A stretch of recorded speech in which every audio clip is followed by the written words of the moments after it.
Hi guys, and I just wanted to pop in to say that it's never too late to change something that you're not happy about that's going on in your home.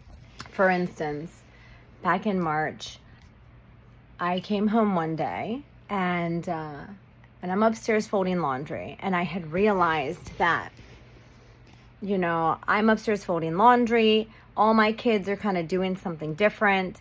My dad's in the kitchen, and I'm like, and you know what? I'm like, when was the last time we all were together doing like a group family activity, right? So I'm like, okay, let me go do that. So I go downstairs with my kids, and I'm kind of, I'm observing them, and I make up a game for us all to play. And I realize that they're not getting along.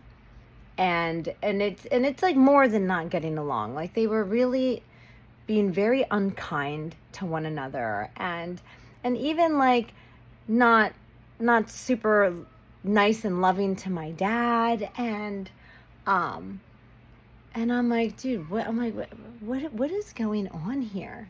So what I realized was, with my custody schedule, I have my children Sunday nights through Friday nights, typically. But what was happening was, because I needed to work, I was working a lot of evenings.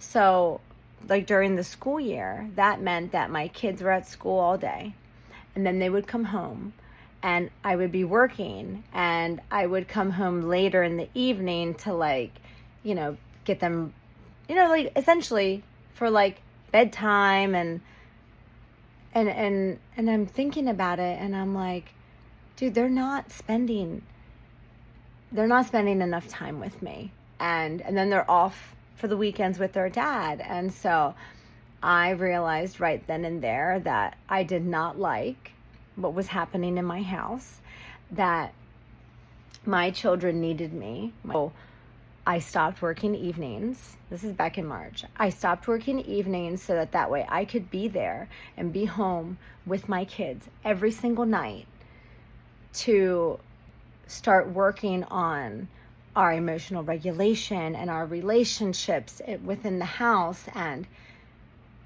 it has made such a difference. My kids have blossomed.